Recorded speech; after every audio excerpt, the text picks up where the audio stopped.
नमस्कार शेतकरी बंधूंनो. शेतकरी बंधूंनो, आपल्या कोकणामध्ये उन्हाळी हंगामातील भुईमूग पिकावर प्रामुख्याने टिक्का, तांबेरा आणि खोडकूज या रोगांचा प्रादुर्भाव दिसून येतो. टिक्का रोगाची लक्षणं ही 2 प्रकाराने आढळून येतात. त्यानुसार रोगकारक बुरशीच्या प्रजातीसुद्धा वेगळ्या आहेत.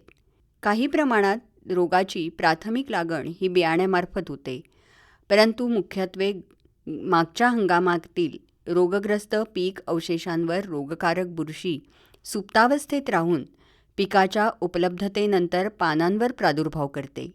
एकदा रोगाची लागण झाल्यानंतर रोगग्रस्त भागावर असंख्य बुरशीबीजं सातत्याने निर्माण होतात आणि त्यांचा प्रसार वाऱ्यामार्फत पुन्हा पुन्हा त्याच पिकात होऊन मोठ्या प्रमाणात पानं करपतात आणि वाळतात.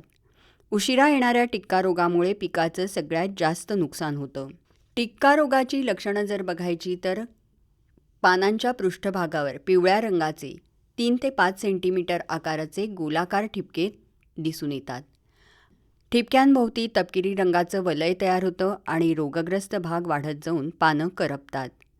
उशिरा येणाऱ्या टिक्का रोगाची लक्षणं जर आपण बघितलीत तर या रोगाचा प्रादुर्भाव तुलनेने मोठ्या प्रमाणात होतो. या कालावधीत शेंगांच्या निर्मितीला सुरुवात झालेली असते आणि नेमकं याच वेळी या रोगामुळे पानं करपून कर्कग्रहण क्रिया लक्षणीय प्रमाणात घटते. त्यामुळे शेंगांच्या आणि दाण्यांच्या वाढीवर विपरीत परिणाम होऊन उत्पादन घटतं. या रोगामुळे पानाच्या दोन्ही बाजूला असंख्य लहान गर्द तपकिरी रंगाचे ठिपके पडून पानं करपतात. रोगग्रस्त शेतातील पीक पूर्णपणे वाळल्यासारखं दिसतं. आता या रोगाचं नियंत्रण कसं करायचं? तर टिक्का आणि तांबेरा या दोन्ही रोगांच्या नियंत्रणासाठी बीज प्रक्रिया करणं आवश्यक आहे. त्यासाठी थायरम हे बुरशीनाशक प्रति किलो बियाण्याला 5 ग्रॅम या प्रमाणात बीज प्रक्रियेसाठी वापरावं. त्याचप्रमाणे प्रमाणित केलेल्या बियाण्याचा वापर करावा. याशिवाय पिकांची फेरपालट केल्याने रोगाच्या प्रादुर्भावात लक्षणीय घट होते. यानंतरचा महत्त्वाचा रोग म्हणजे खोडकुजवा. मंडळी, खोडकुजवा रोगाची लागण पीक वाढीच्या कोणत्याही अवस्थेत होऊ शकते. रोगकारक बुरशी जमिनीमध्ये सुप्तावस्थेत राहते आणि पिकाची उगवण झाल्यानंतर मुळांवर आणि जमिनीलगतच्या खोडावर प्रादुर्भाव करते. या रोगाची लागण सुप्तावस्थेमध्ये असलेल्या बुरशीबीजांमुळे होत असल्याने याचं नियंत्रण करणं थोडं कठीण जातं.